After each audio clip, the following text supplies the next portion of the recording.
Could Jesus himself have been Melchizedek? In the Bible, few figures are as mysterious and theologically rich as Melchizedek. Briefly mentioned in the Old Testament, but extensively referenced in the New Testament, his presence looms large in discussions about Jesus Christ's identity and eternal priesthood. Could Jesus himself have been Melchizedek? Or is Melchizedek just a prophetic foreshadowing of Christ's divine mission? Central to our exploration is the meaning of the name Melchizedek, which translates to "My King is Righteousness," a title that directly links to Jesus' dual roles as king and high priest. The identity of a Melchizedek. The name Melchizedek comes from two Hebrew roots, Malchi, meaning my king, and Tzedek, meaning righteousness. Thus, Melchizedek translates to "My king is righteousness." This description alone carries profound messianic overtones, perfectly aligning with Jesus Christ. In Genesis 14:18, Melchizedek is introduced as the king of Salem and priest of the Most High God. He blesses Abram after his victory, bringing out bread and wine. Melchizedek, king of Salem, brought out bread and wine, and he was priest of God Most High. His moment is rich with symbolic meaning, later echoed in Jesus' Last Supper. It is a striking foreshadowing of the New Covenant, where bread and wine symbolize Christ's body and blood. The king-priest Melchizedek appears to celebrate communion with Abraham centuries before Jesus instituted the practice on earth. The tithe, Abraham's submission.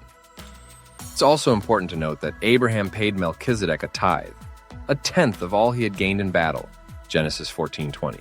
This act of giving honors Melchizedek's divine authority, prefiguring the ultimate submission believers show to Christ, our eternal high priest.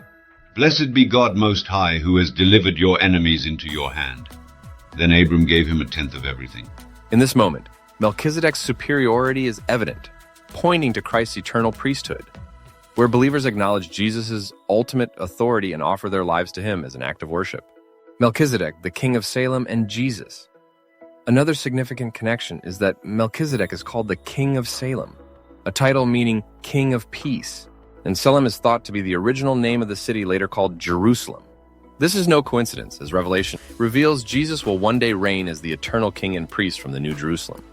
I saw a new heaven and a new earth, for the first heaven and the first earth have passed away, and the sea is no more. I saw the holy city, New Jerusalem, coming down out of heaven from God, prepared like a bride adorned for her husband.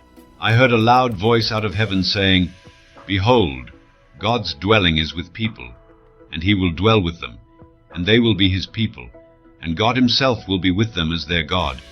The title King of Peace finds its fulfillment in Jesus' eternal reign, where peace and righteousness will prevail forever. Hebrews 7 and Psalm 110, the ultimate fulfillment. The book of Hebrews devotes an entire chapter to exploring the connection between Jesus and Melchizedek, emphasizing how Jesus fulfills the prophecy of Psalm 110. The Lord has sworn and will not change his mind. You are a priest forever in the order of Melchizedek. This pivotal verse connects directly to Jesus, establishing the eternal nature of his priesthood. Unlike the Levitical priests, whose roles were temporary and dependent on lineage, Melchizedek's priesthood is eternal, divinely ordained, and independent of earthly qualifications.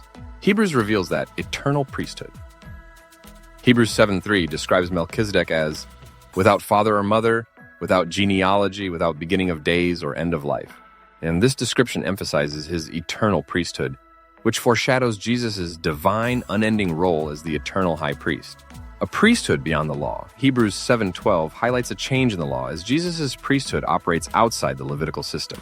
He is appointed by divine decree, not earthly lineage, and mediates a better covenant rooted in grace, Hebrews 8:6. Perfect sacrifice, unlike the Levitical priests who repeatedly offered sacrifices for sin, Jesus offered himself once for all, making his sacrifice superior and complete. This eternal and superior priesthood fulfills the prophecy of Psalm 110 and demonstrates Jesus' unparalleled role as both king and priest. The practical significance of Melchizedek's dual roles. As the king of Salem, peace, and king of righteousness, Melchizedek prefigures Jesus' dual role. As King Jesus reigns as the Prince of Peace and sits at God's right hand, ruling over all creation.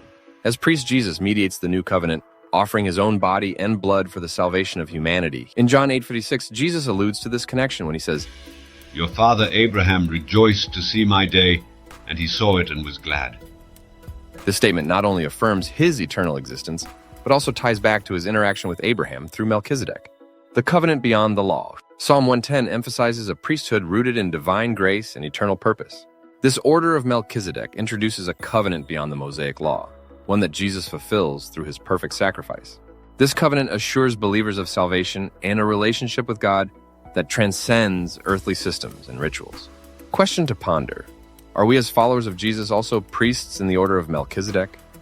1 Peter 2:9, but you are a chosen people, a royal priesthood, a holy nation, a people for God's own possession. Key takeaways. 1. Melchizedek's priesthood prefigures Jesus' eternal role as high priest. 2. The bread and wine offered by Melchizedek foreshadow Jesus' Last Supper and the New Covenant. 3. Melchizedek's title, King of Peace, finds its ultimate fulfillment in Jesus, who reigns eternally in the New Jerusalem. 4. Psalm 110 and Hebrews affirm Jesus as the eternal priest, mediating a superior covenant rooted in grace. 5. Jesus' divine authority as king and priest invites us to submit fully to him, finding peace and righteousness in his reign, and join him in his priestly order, reigning and ruling with him.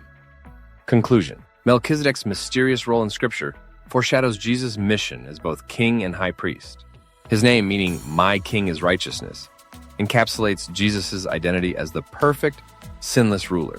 His offering of bread and wine prefigures the Last Supper, and his eternal priesthood points directly to Jesus' ultimate role as the mediator of a better covenant. In Hebrews 7:17 we read, You are a priest forever in the order of Melchizedek. this declaration affirms the eternal and divine nature of Jesus' mission. The mysterious figure of Melchizedek invites us to reflect on God's plan for salvation, revealing how every detail of Scripture points to Jesus as the perfect fulfillment of God's promises. Like this content? Share it with those who seek deeper biblical insights. Don't forget to subscribe for more explorations of Scripture's hidden connections. Let us know in the comments, was Melchizedek Jesus or someone else? How does understanding this connection deepen your faith? Join the discussion and grow in your walk with God.